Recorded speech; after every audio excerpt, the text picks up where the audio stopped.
Alhamdulillah, wassalatu wassalam ala rasulillah, wa ala alihi wa sahbihi wa man wala, wa ba'd. Chers frères et sœurs, nous avons vu lors de notre dernier cours le sens du tawhid dans la seigneurie et dans les noms et attributs. Dans le cours d'aujourd'hui, nous allons lire la suite des paroles de l'imam Ibn Sa'di rahimahullah qui concernent l'unicité dans l'adoration. Il a donc dit « Wa tawhid al-uluhiyya wal-ibada » et entre dans cela également, c'est-à-dire dans le sens général du tawhid, le tawhid dans al-uluhiyya et al-ibada, c'est-à-dire l'unicité dans la divinisation et l'adoration. Wa huwa ifraduhu wahdahu bi ajnasi al-ibada wa anwa'iha. Et il consiste à lui vouer exclusivement toutes les sortes d'adoration sous toutes leurs formes. Wa ifraduha min ghayri ishrakin bihi fi shay'in minha. Elles doivent toutes lui être vouées exclusivement en ne lui donnant aucun associé en rien de cela. Ma'atiqad kamali uluhiyatihi, tout en ayant la ferme conviction que sa divinisation, c'est-à-dire son droit à être adoré, est complète. Donc le cheikh rahimahullah, il a ici expliqué le sens de l'unicité dans l'adoration, qui consiste, comme vous l'avez compris, à ce que le culte soit voué exclusivement à Allah subhanahu wa ta'ala. Et ce tawhid est d'une grande importance, car c'est pour ce tawhid qu'Allah subhanahu wa ta'ala a créé les djinns et les hommes. Il dit dans son noble livre « وَمَا خَلَقْتُ الْجِنَّ وَالْإِنسَ إِلَّا لِيَعْبُدُونَ » Je n'ai créé les djinns et les hommes que pour qu'ils m'adorent. Il est venu dans le tafsir de ce verset, c'est-à-dire que pour qu'ils me vouent un culte exclusif dans l'adoration. C'est-à-dire qu'il concrétise le tawhid, l'unicité dans l'adoration. Et c'est à ce tawhid que tous les prophètes et les messagers alayhimus salatu wassalam ont particulièrement appelé leur peuple.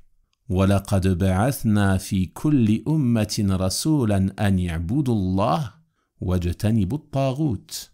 Nous avons certes envoyé dans chaque communauté un messager pour leur dire « Adorez Allah, vouez le culte exclusivement à Allah, et écartez-vous du taghut, écartez-vous de tout ce qui est adoré en dehors d'Allah. » Ceci est donc la base du prêche de l'ensemble des prophètes et des messagers alayhimus salatu wassalam, et c'est la raison de notre présence sur terre. Donc si tu sais cela, tu comprendras à quel point beaucoup d'entre nous sont négligents quant à l'apprentissage et la connaissance de ces questions fondamentales que nul n'est censé ignorer. Dès lors que tu sais qu'Allah t'a créé pour que tu concrétises cette forme de tawhid, et qu'il a envoyé des messagers pour appeler les gens à cet ordre immense, qu'il a fait descendre des livres à ce sujet, tu dois alors te pencher sur la réalité du sens du tawhid, sur ce qu'il signifie et sur ce qui est attendu de toi. Car nombre de personnes, même s'ils ont une connaissance globale du tawhid, ils n'ont pas réellement saisi ce qu'il comprend. Et on peut même trouver des personnes affiliées à l'islam qui pensent que le tawhid, c'est reconnaître qu'Allah est le seul créateur. Alors que nous avons vu dans un cours précédent que ceci est une chose admise même par les polythéistes. Même les polythéistes de Quraysh vers qui le prophète sallallahu alayhi wa sallam a été envoyé reconnaissaient l'unicité dans la seigneurie. Donc ceci n'est pas le sens du tawhid qui est voulu lorsqu'on parle du fondement le plus important de notre religion. Mais on parle plutôt particulièrement de l'unicité dans l'adoration. Et l'imam Ibn Sa'di, rahimahullah, a expliqué l'importance de cette catégorie de tawhid dans un autre de ses livres, en expliquant que le Coran tout entier comprend l'appel à ce fondement immense. Il a dit, rahimahullah, selon le sens rapproché et résumé de sa parole, ce fondement est le fondement le plus immense de façon absolue, c'est-à-dire qu'il n'y a pas de fondement plus immense que le tawhid. Il dit ensuite, le plus complet, le plus méritoire, le plus obligatoire et le plus nécessaire pour le bien de l'humanité. C'est en raison de ce fondement qu'Allah a créé les djinns et les hommes. Il a créé les créatures et légiféré les législations afin qu'ils soient accomplis, c'est-à-dire ce tawhid. On trouve le bien en sa présence, tandis qu'on trouve le mal et la corruption en son absence. Et tous les versets coraniques en parlent. soit il est ordonné, soit un devoir qui en découle est ordonné, soit son contraire est interdit, soit la preuve est établie à son sujet, soit est exposée la rétribution de ses adeptes dans ce bas monde et dans l'au-delà, soit est exposée la différence entre eux, entre les monothéistes et les polythéistes. Fin de citation de la parole de l'imam As-Sa'di rahimahullah ta'ala. Tu vois donc à travers ces quelques paroles que ce fondement est d'une grande importance et qu'il ne convient en aucun cas de le négliger, ni de penser que ceci est une chose acquise et assimilée, car c'est sur cela que repose ton bien ici-bas et dans l'au-delà. Et c'est sur cela que repose la validité de l'ensemble de tes œuvres. Allah subhanahu wa ta'ala ne dit-il pas dans son noble livre « وَلَقَدْ أُوحِيَ إِلَيْكَ وَإِلَى الَّذِينَ مِنْ قَبْلِكَ لَإِنْ أَشْرَكْتَ لَيَحْبَطَنَّ عَمَلُكَ وَلَتَكُونَنَّ مِنَ الْخَاسِرِينَ بَلِ اللَّهَ فَاعْبُدْ وَكُنْ مِنَ الشَّاكِرِينَ » Il t'a certes été révélé, ainsi qu'à ceux avant toi, si tu donnes des associés à Allah, c'est-à-dire dans l'adoration, tes œuvres seront certes vaines, et tu seras du nombre des perdants. Adore plutôt Allah et sois du nombre des reconnaissants. Ton bonheur ici-bas et dans l'au-delà, il repose sur la réalisation et la concrétisation de ce fondement. L'imam As-Sa'di rahimahullah ta'ala a dit dans l'un de ses livres « Tout bien présent ou futur fait partie des fruits du tawhid, et tout mal présent ou futur fait partie des fruits de son contraire, c'est-à-dire le shirk. » Donc cette catégorie d'unicité, mes frères et sœurs, est vraiment d'une importance capitale. C'est le fondement le plus important de notre religion que nous ne devons en aucun cas négliger. Et nous devons en comprendre le sens, ce qu'il signifie et ce qui est attendu de nous. Et on voit ici que le cheikh, rahimahullah, comme le font nos savants, a donné à cette forme de tawhid, à cette catégorie, deux appellations. Il l'a appelé tawhid al-uluhiyya, que l'on a traduit par unicité dans la divinisation, et tawhid al-ibada, unicité dans l'adoration. Donc al-uluhiyya, que l'on a traduit ici par divinisation, c'est l'action de diviniser, qui signifie prendre pour Dieu. Et Allah subhanahu wa ta'ala est le seul qui mérite d'être reconnu comme vrai Dieu. C'est-à-dire qu'il est le seul en droit d'être adoré. Et tous les enfants d'Adam doivent reconnaître ce fondement. Et cette caractéristique est indiquée par son nom immense, Allah, qui implique nécessairement l'ensemble des attributs de perfection. Et cette catégorie de tawhid est aussi appelée tawhid ul-ibada, unicité dans l'adoration, car l'adoration est l'acte des serviteurs, et il est obligatoire pour les serviteurs de vouer l'ensemble de leurs adorations à Allah subhanahu wa ta'ala seul sans associé. Donc c'est cela le sens de ces deux appellations qui se rejoignent. Et le cheikh rahimahullah ta'ala a dit qui consiste à lui vouer exclusivement toutes les sortes d'adorations sous toutes leurs formes. C'est-à-dire que tout acte et parole, apparent ou caché qu'Allah aime et agrée, doit impérativement être voué exclusivement à Allah et à nul autre que lui. La prière, la zakat, le jeûne, le pèlerinage, l'inclination, la prosternation, mais aussi l'invocation, l'offrande, le vœu, la peur, l'espoir, le tawakkul, la confiance, et ainsi de suite parmi les formes d'adoration. Toutes doivent être vouées exclusivement à Allah.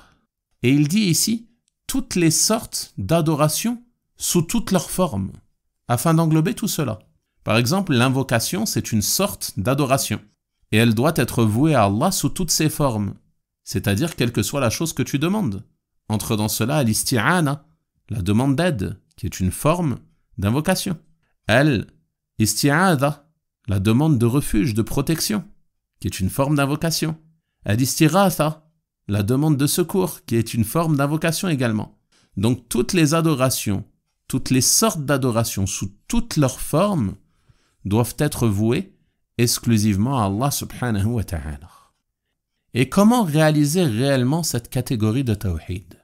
L'imam As-Sa'di rahimahullah ta'ala a dit dans son livre intitulé Al-Qawa'id al-Hisan, sa réalisation chez le serviteur consiste à ce qu'il connaisse son Seigneur, qu'il lui voue exclusivement l'ensemble de ses adorations, qu'il concrétise cela en délaissant le polythéisme mineur et majeur, en suivant le prophète sallallahu alayhi wa sallam en apparence et en son fort intérieur, en désavouant toute innovation et tout égarement, et en aimant et en détestant pour Allah subhanahu wa ta'ala. C'est ainsi que l'on réalise réellement le tawhid. Et on voit à travers ces paroles que l'unicité dans l'adoration ne peut se réaliser et se concrétiser qu'en délaissant le shirk. C'est-à-dire qu'il ne suffit pas d'adorer Allah pour être muwahhid, pour être monothéiste, mais il faut adorer Allah seul sans ne lui donner aucun associé. Et ça, c'est très important, car il y a des gens qui ne comprennent pas comment une personne peut être jugée comme polythéiste et mécréant, alors qu'on le voit prier, qu'on le voit donner des aumônes, qu'il jeûne le mois de Ramadan, peut-être qu'il fait le pèlerinage à la Mecque, et ainsi de suite parmi les actions qu'il peut faire. Et malgré cela, il se peut que on statue de sa mécréance et de son polythéisme. Pourquoi? Car bien qu'il fasse certaines actions pour Allah, si en parallèle de cela, il donne des associés à Allah en leur vouant certaines sortes d'adoration ou certaines de leurs formes, comme en invoquant autre qu'Allah, en invoquant un prophète, un saint, un vertueux, ou en faisant une offrande qu'il voue à autre qu'Allah, comme ceux qui se rendent auprès des mausolées, auprès des marabouts, auprès des tombes, des walis ou des vertueux, ou des sidis ou je ne sais quoi, pour se rapprocher d'eux par ce sacrifice. Cela est une forme de shirk, de polythéisme majeur dont l'auteur sort de la religion de l'islam. Donc même si cette personne fait ses 5 prières quotidiennes, qu'elle jeûne le jour, qu'elle prie la nuit, qu'elle donne des aumônes, en commettant cette forme de polythéisme, elle ne fait pas partie du nombre des muwahhidines. Car pour être monothéiste, pour être muwahhid, il est impératif d'adorer Allah seul et de ne lui donner aucun associé.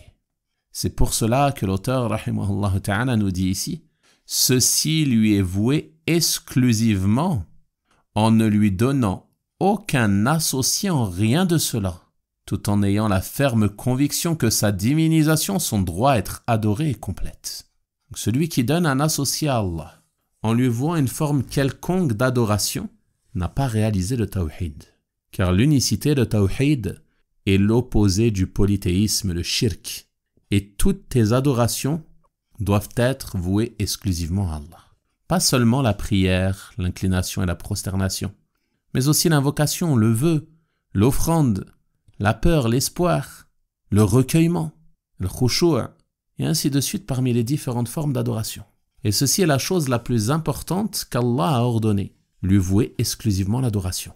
Et la chose la plus grave qu'il a interdite est le polythéisme, qui consiste à adorer avec lui autre que lui, comme invoquer avec lui autre que lui en invoquant un prophète, en invoquant un saint, un vertueux, un compagnon, comme ceux qui disent par exemple « Ya Rasulallah » et qui adressent des demandes au messager d'Allah, ou « Ya Hussein » ou « Ya Abdel Qadir » ou autres parmi les vertueux qu'ils peuvent invoquer en dehors d'Allah.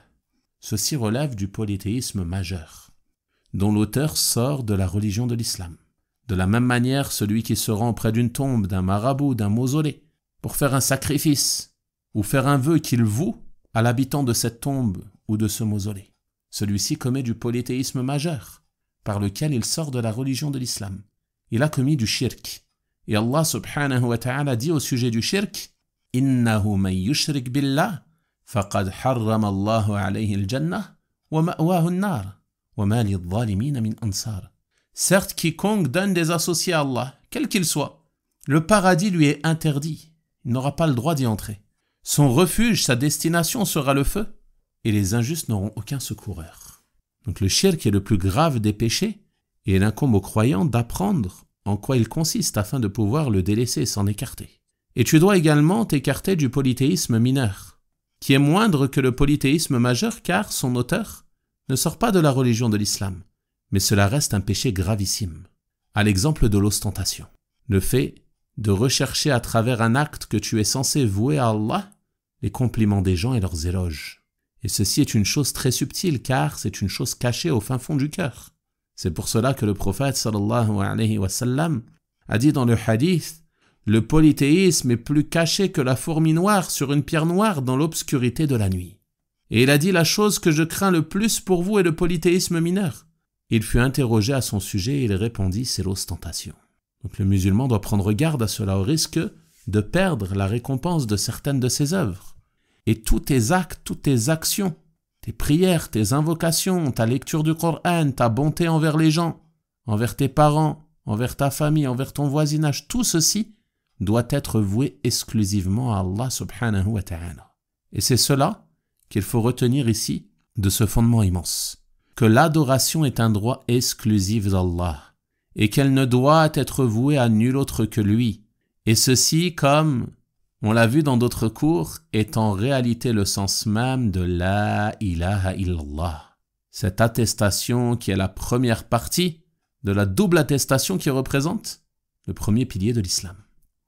Donc vous voyez l'importance de cette catégorie de tawhid. Nul n'est en droit d'être adoré sauf Allah. C'est pour cela qu'Allah t'a créé, c'est pour cela qu'il a fait descendre les livres, qu'il a envoyé des messagers. Donc donne de l'importance à ce fondement, cherche à apprendre le tawhid, étudie le tawhid, instruis-toi au sujet du tawhid, pose des questions au sujet du tawhid et ne néglige en aucun cas ce fondement. Et écarte-toi de toute personne qui prétend que ce fondement est sans importance ou qui ne lui accorde aucune considération, car celui-ci t'écarte du fondement le plus important de notre religion. Et on reviendra par la suite, incha'Allah, sur d'autres détails liés à cette catégorie de tawhid, car le cheikh a mentionné certaines choses dans la suite de l'explication de ce fondement, comme on le verra, incha'Allah ta'ala.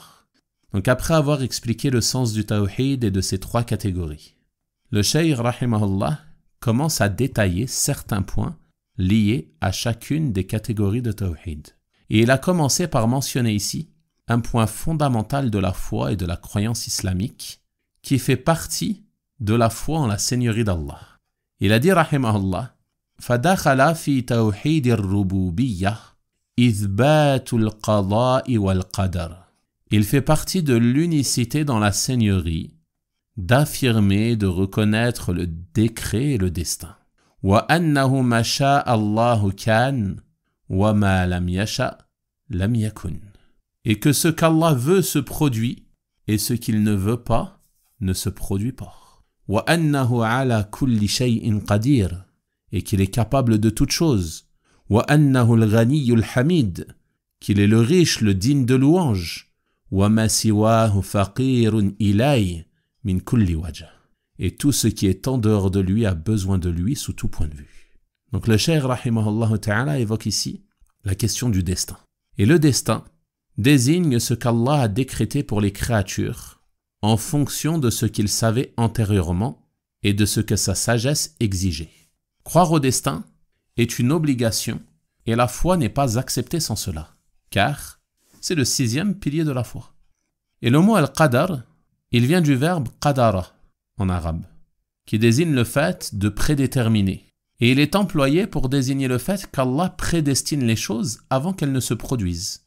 Et le mot al-qada, il est employé pour désigner le jugement universel, concernant le déroulement des choses prédestinées et ce qui est écrit. Et nombre de gens de science expliquent que le mot al-qadar peut être employé dans le sens du mot al-qada et inversement. Et ils disent qu'il n'y a pas de différence entre les deux. Quoi qu'il en soit, ce qui nous importe ici est de comprendre pourquoi l'auteur a mentionné que l'affirmation du destin, croire au destin, entre dans l'unicité dans la Seigneurie.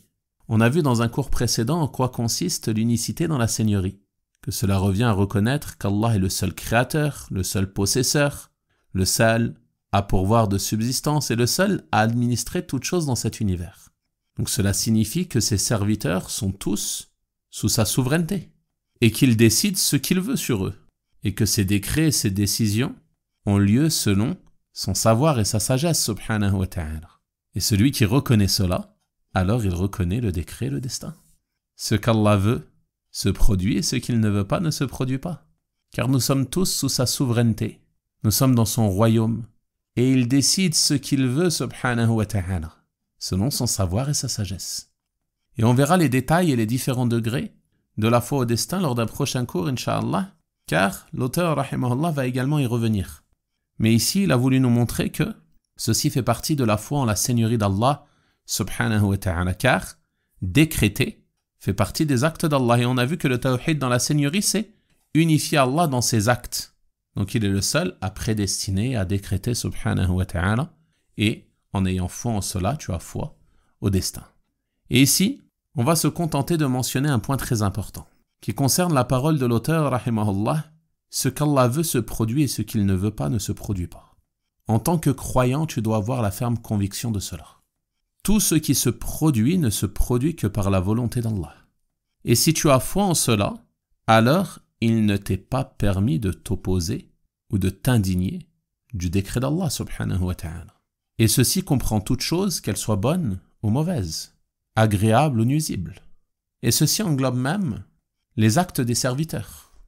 Le noble compagnon Ali radiyallahu anhu rapporte que le prophète sallallahu alayhi wa sallam a dit « Il n'y a personne parmi vous ni aucune âme créée sans qu'Allah ne lui ait déjà écrit sa place au paradis ou en enfer.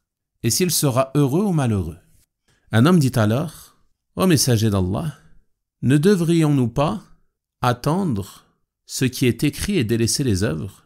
Il répondit sallallahu alayhi wa sallam « Celui qui fait partie des bienheureux sera mené aux œuvres des bienheureux, et celui qui fait partie des malheureux sera mené aux œuvres des malheureux. » Et dans une autre narration, il dit « Œuvrez, car chacun sera facilité. Les malheureux seront facilités aux œuvres des gens malheureux, et les bienheureux seront facilités aux œuvres des gens bienheureux. » Puis il récita les versets 5 à 10 de Surat Al-Layl, dans lesquels Allah subhanahu wa ta'ala a décrit et détaillé la situation des différentes personnes qui agissent et de leurs différentes actions. Il a dit subhanahu wa ta'ala « Fa'amma man a'ta wattaqa » Quant à celui qui donne et fait preuve de piété. Celui qui donne, c'est-à-dire celui qui donne ce qu'Allah subhanahu wa ta'ala a ordonné de donner, comme en versant sa zakat obligatoire, les expiations qui peuvent être obligatoires dans certaines situations, en s'acquittant de ses dépenses obligatoires envers ceux qui sont à sa charge, parmi les épouses et les enfants, et également qui donnent des aumônes surérogatoires, qui dépensent leur argent dans les œuvres de bien, dans les projets de bienfaisance, et entre dans cela également toutes les adorations corporelles, les adorations physiques, à l'exemple de la prière, du jeûne ou autre. Celui qui donne, celui qui agit, celui qui œuvre, et fait preuve de piété, c'est-à-dire qu'il s'écarte de ce qui lui a été interdit parmi les péchés et les mauvaises actions, sous toutes leurs formes. C'est cela qui est visé ici par la piété. « Wa saddaqa bil husna » et déclare véridique la plus belle récompense, la plus belle des choses. L'imam al-Sa'di rahimahullah ta'ala dit dans son tafsir, c'est-à-dire qu'il croit en la ilaha illallah, et en ce qu'implique cette parole, et en toutes les croyances religieuses, et tout ce qui en découle comme rétribution dans l'au-delà. Donc celui qui agit de cette manière, qui donne et fait preuve de piété, et croit en la ilaha illallah, qu'est-ce qui va découler de cela? فَسَنُيَسِّرُهُ لِلْيُسْرَى Alors nous lui faciliterons la voie au plus grand bonheur. C'est-à-dire nous lui faciliterons les choses. Nous lui faciliterons les œuvres de bien. Nous lui faciliterons le délaissement des péchés et des mauvaises actions. Car il a fait les causes pour être facilité, donc Allah subhanahu wa ta'ala lui a facilité. Puis il dit « Wa amma man bakhila wastaghna » Quant à celui qui fait preuve d'avarice et se dispense. Celui qui fait preuve d'avarice, c'est-à-dire qui ne dépense pas ses richesses comme il lui a été ordonné, qui ne verse pas la zakat obligatoire, qui ne s'acquitte pas de ses dépenses obligatoires envers ceux qui sont à sa charge, et qui ne dépense pas ses biens pour se rapprocher d'Allah subhanahu wa ta'ala, et qui délaisse ce qu'Allah lui a ordonné parmi les actes. Wastarna, c'est-à-dire se dispense de l'adoration d'Allah subhanahu wa ta'ala, car il pense qu'il peut se passer d'Allah. Il n'est pas conscient qu'il a besoin d'Allah subhanahu wa ta'ala et qu'il ne peut se passer de son Seigneur.